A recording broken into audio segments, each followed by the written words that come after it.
Welcome everyone to another episode of the world's greatest news and reviews. Your boy Captain Mao here, and today I'm joined by T-Crawler. That's it? You had like this whole spiel. I don't know. I'm T-Crawler. Alright. Lemon squeezy, TVZ, Spider Sun. We're good. So today, we are back and we're going to be talking about the third and closing chapter of the Elseworlds Arrowverse crossover saga. We just got done watching the third part, the finale. It was pretty freaking awesome. So, getting into it, what did you think? For me, it just didn't do what the other two parts did. It wasn't as exciting. Yeah. It kind of, I'm not going to say it dropped off a little, but it was not. I don't know if it's because we know it was like the last part. Maybe they were trying to like tie up all the loose ends. No, because the previous two crossovers, the Invasion and the Crisis on Earth X, the finales on those were dope as shit. Yeah, that's true. This one was kind of. I think that each episode in this one went down just a tier. Like the second one was cool for a few moments, but that really started kind of slow. Right. The first part was amazing, like start to finish. The second part was kind of slow, but then got you kind of at the end. Right. This was cool, but like not. Yeah, I mean, it had moments. It had moments. So continuing spoilers, where we left off, Barry Allen, and Oliver Queen are in this new rewritten world by the main bad guy. What was the bad guy's name? Dr. Was it Tegan or something like that? Tegan? Something like that. Okay, so we're gonna go with Dr. Tegan. I'm assuming we're wrong. If we are, let us know in the comments. So Dr. Tegan, he gets the book and he rewrites reality. He is now Black Suit Superman. He changes everything. Star Labs is now his fortress, his shrine. He has Diggle and Kara's sister working for him. He has Kara and Killer Frost. He has Kara in prison with dampened powers. Why you don't take the powers away completely is whatever reasons. Guys do stuff like that. Yeah, they have to. So Barry and Oliver on the run. They need to find a way to figure shit out. So they go find Cisco, who is a badass mob boss gangster. Right. So that was kind of funny. He was doing his best Godfather impersonation. Yeah. He's just tell me why I don't kill you. I can't. I'm Italian. And I can't do it. I can't do it. It's really bad. And I'm Italian. You think I could channel that shit?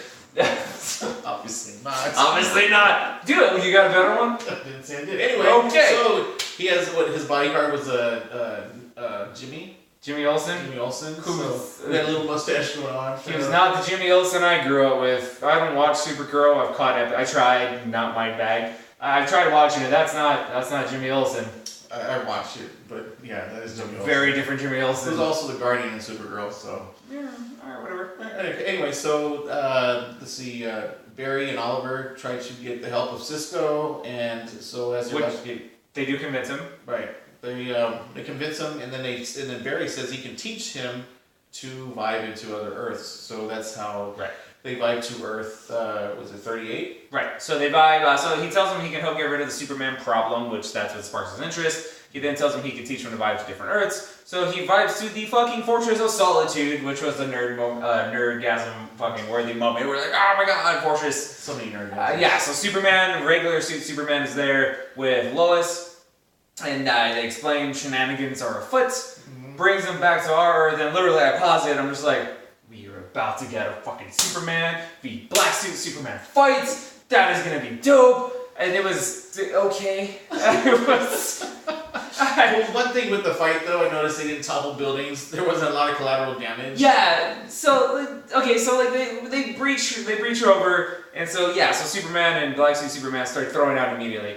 And they're fighting, and it's kind of cool. And at one point, a helicopter out of the air. Yeah, that was cool. And it just snatches the helicopter and just chucks it. But you're right. They weren't going through buildings and toppling buildings over. It's Berlanti's like, hey, you know that thing that Snyder did that they didn't like? Yeah. Which, to touch on that for a minute, if there's two beings throwing down, especially one of which who doesn't know the extent of his powers, that are essentially gods, and they're fighting in a city, I feel like that's exactly what would happen. I feel like buildings are going down.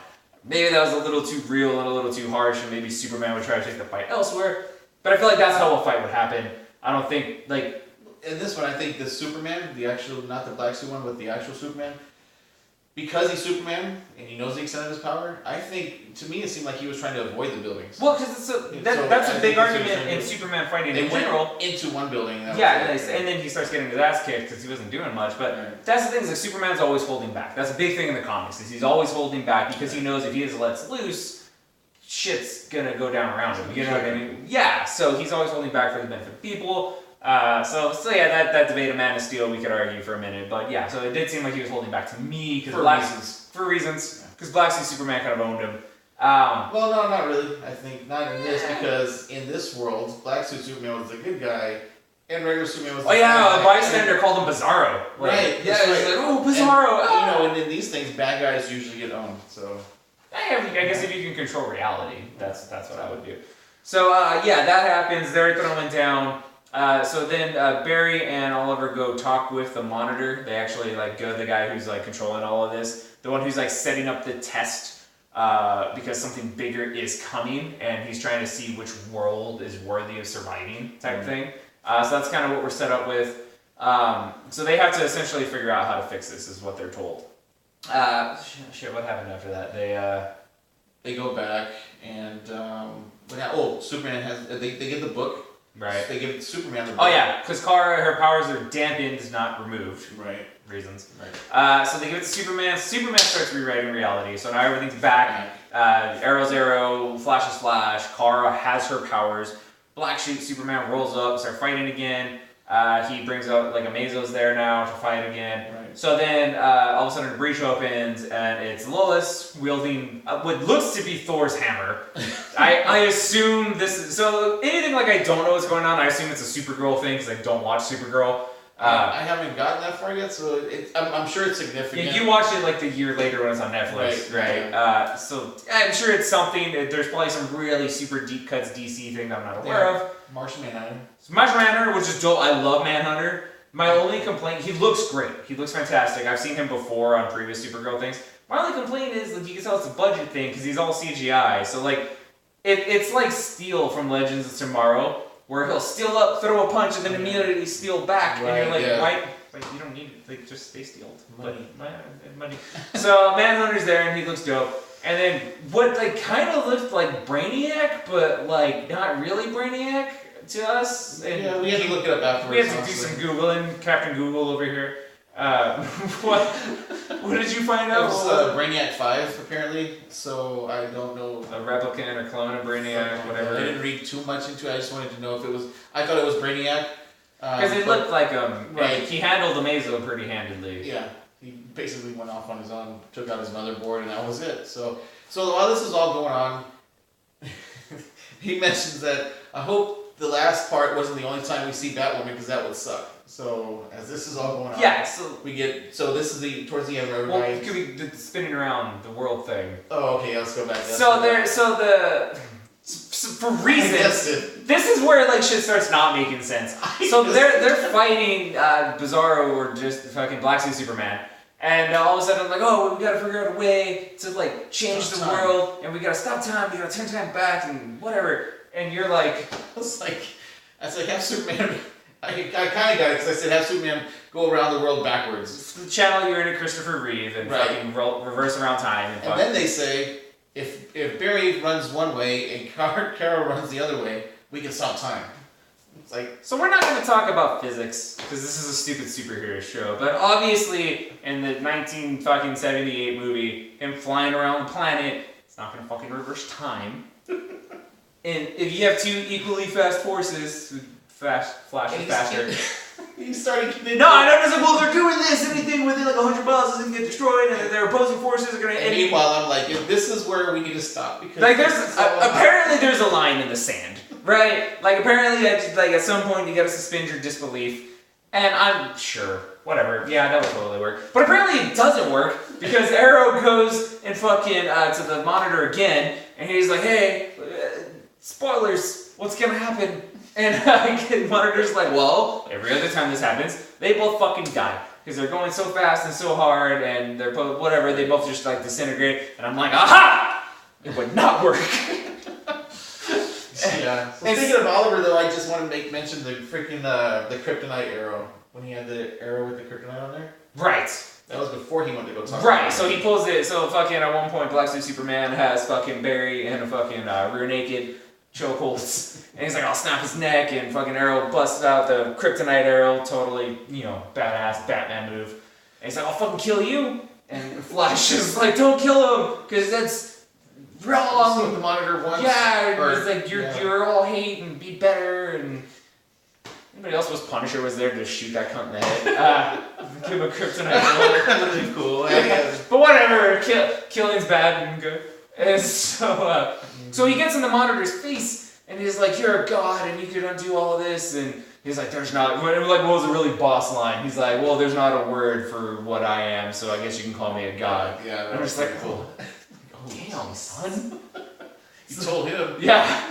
And so, apparently Oliver pleads his case. He's like, you're right, I'm not what you want, I'm not the hero, I am anger and hate. But Kara and Barry are the best of us. They inspire hope, and they inspire people, and they are heroes in the truest form of the word.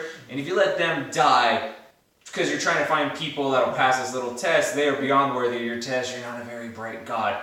Balls for Oliver Queen. Like, clearly the most powerful being he's ever encountered in his life, and he's calling him a dumb bitch. Like, essentially. Like, it was impressive. I mean, when they were in there as the Trigger twins, he already told Oliver, like, I see that you're not afraid to die, and then he changed it to or something like willing to die. So, yeah. And he's like, that might be what we need. Yeah.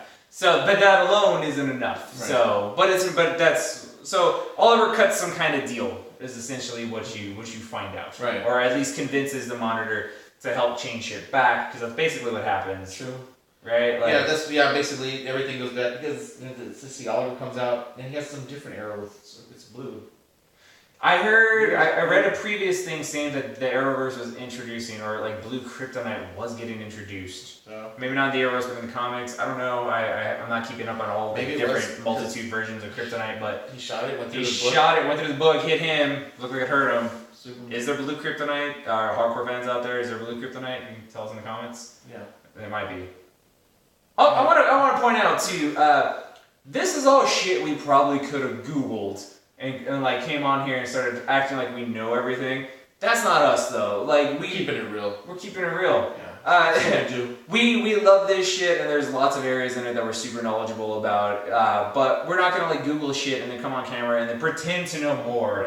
Right. That's dumb. I hate. You can tell when people do that, and that's stupid. It's almost funner to hypothesize and just try to figure shit out. But then you'll have that one asshole in the comments be like, well, actually. Whatever. Comment. We appreciate the comments. Just comment. Correct. Tell us. Was that kryptonite? Was that Brainiac? Who's the fuck with the gold helmets that kept showing up? Who was that guy? Yeah, who was that guy? I don't know. That's weird. I didn't Google that. I just wanted to figure out that Brainiac guy. But the guy. So basically, speaking of the guy with the brass or gold mask or whatever. So we get to the end, and of course you have the goodbyes, which is funny because Oliver's, Supergirl's like, is that a smile? And he's like, he turns around and is like, I kind of like you guys. Don't tell anybody. Don't tell anybody though. Yeah. And so they say their goodbyes. Martian Manhunter, all those guys, they freaking breach to their Earth, was it Barry and Oliver at a bar having a beer, which I like. That's how Invasion ended. All the crossovers should just end with them having a drink. Yeah, and then they're talking about like learning each other's powers, what they learned from the whole experience. Hey, I learned something today, basically, whatever. So Oliver gets up because he gets a call, and lo and behold, it is Batwoman calling Oliver, talking about the doctor, and if he's going to ask him if he's going to be a problem. They're like, he shouldn't be. Why? And she's like, well, he made a new friend. Yeah. So he's in Arkham, and I guess the cell next to him is Gold Mask Dude, who we don't know. Right. But anyway, so this entire thing is setting up next year's crossover. You kind of get the sense watching it anyway. Right. I had the title of it already spoiled to me. Thanks, internets. So you don't go on the internet. It's fucking hard, man. What do you mean? You just don't go. Okay. I mean, it sounds simple. Sorry. So anyway, but I didn't think it was spoiled. It is, whatever. So anyway, the show ends, and the title, what did I say? I didn't say to be continued next year. So coming next year, 2019, right. Crisis on Infinite Earths, which, man, huge DC comic storyline, fucking dope as shit. That should be fucking awesome, and this is what Monitor was testing it for. Oh, because throughout the series, throughout this episode, he kept mentioning a crisis that was coming. Right. And so in DC lore, if the term crisis is thrown out there, you kind of lose your shit because that is a big, issue spanning, multi-character thing. Many crisis storylines are some of the best in DC history. I can only imagine the people that are going to be in this. It should be everybody. The characters. I mean, the characters we didn't even expect in this one. Just imagine. So add to it. The next, so what? And I love that they're planning this shit this far ahead. That they already have it like what they want to do and what they're gonna set up. Like I love planning this far ahead because you know they want to make it epic as shit. So like. There's an argument that all these crossovers that they do every year, which somebody did, I think it was Supergirl made the remark, well, it's almost like this happens every year. It's like an annual thing. Yeah, an annual thing is what she said. I like it, like the Flash versus Arrow was the first one, and then we had the Hawk Girl, Hawkman, and Vandal Savage one, and then we had Invasion, and then we had the Earth X, the Nazis. Everyone kind of got bigger and bigger and bigger and bigger. This one didn't feel like it got bigger. It almost felt, it was still fun as shit, but it felt like a step back. But I think I know why, because I feel like it's the stepping stone to Crisis. I feel like Crisis is going to be the fucking crossover. Like you said, it didn't feel bigger, but there were more characters. The Legends weren't included. DC, so this was a 3-night crossover, not a 4-night. Legends, but you had Superman was involved in this, which wasn't involved in the other one. You had just the fact that they're mentioning Batman so much. Yeah, Batwoman was involved. Fingers crossed. Just give me Batman. Who cares? I don't think they're gonna undercut Batwoman though, like you said. No, not in this crossover. Because I was just like, it'd be dope if they just give us Batman, like they just have him straight up show up. But it would undercut Batwoman in this crossover. And next year's Batwoman might have her own fucking show by then. Who knows? That's true. Maybe they'll both be in it. Don't play with my emotions, T-Crawler. I take this shit way too seriously. Okay, I don't want to get beat up again. Okay, calm down. All right, so that's pretty much the crossover. The conclusion, the ending, it wasn't as super exciting. It didn't have as many beat the shit out of T-Crawler moments as the previous ones. This crossover as a whole was good and fun and exciting, would you say? Oh yeah, definitely. I still think Earth X and Invasion are way bigger and funner in terms of scope. But it was fun, it was exciting, it was what I wanted out of an Arrowverse crossover. It really got me excited for next year's. It's almost a dick move because that's waiting a year. But I mean, I don't know, like you said, a lot of Easter eggs, a lot of nerdgasm. You guys heard that a lot through these things that we've done. I'm just saying this. It is impressive if you're throwing out an Easter egg or a character reference that I don't understand. Or like if you and I are just like, who the fuck's that? Because I don't know if you guys know this. We're kind of nerds. We're not casual comic book people. So he and I are just like, the fuck is that about? It's some deep cut shit. Right. So, but it was fun, right? Yeah, it was really fun. Yep. Closing thoughts? I think we wrapped it up. I don't have anything else. I'm just excited for what's to come. I mean, yeah, it sucks that we have to wait a year, but I'm actually excited to see where Flash and Arrow go as the season continues after their little break. So yeah. So I'm about to prove to you why I'm a bigger man and a man of my word. I didn't forget. Okay. I didn't forget. Okay, because I was about to wrap the video. So as Kara's sister comes on screen, bear in mind I don't watch fucking Supergirl. I am convinced that is not the actress that played her in last year's crossover. Because she looks way different. She looks younger, 10 years younger, hotter. And I'm like, that's not the same actress. Her sister, who was Alex Danvers. Yeah. Whatever. Who works for the DEO. And he's like, yeah, it is. I'm like, no, it's not. When I think I'm right, I'm like a dog with a fucking bone. Like, I just don't let it go. Yeah. So I'm just like, no, that's not her. And I'm like, come on, boy, let go. Yeah. Let go. And I'm just like, and I gave you a chance. I said, you really did. He gave me a couple of bouts. I'm like, fuck that. Bet me right now. Bet me anything. Thankfully, he didn't want to bet me money. But I'm just like, hey, well, how about the loser has to admit they're wrong on camera? And that night Googled that shit. And you were? You weren't? I wasn't completely right. But even you were like, wrong. No, fuck off. Even you were like, when then it showed, I paused the fucking episode, went to last year's crossover where she looked drastically different. He was wrong. Because she had long red hair, not short black hair, and he was wrong. I feel like she was going through a stressful time in that crossover because she had a lot more. That bitch got Botox because she looks way different. No, you were wrong. Just. I wasn't right. That's what you're getting out of me. That's not what the bet was. You said you would say that you were wrong. Come on, Captain Mao. I was wrong. Thank you. Yes. And thank you for joining us on this episode of the world's greatest news and reviews. As always, Hey, if you enjoyed what you saw, be sure to like and subscribe. Yeah, make sure you hit the subscribe button and the little bell next to it. You could use the subscriptions. Alright, guys. Peace! Later.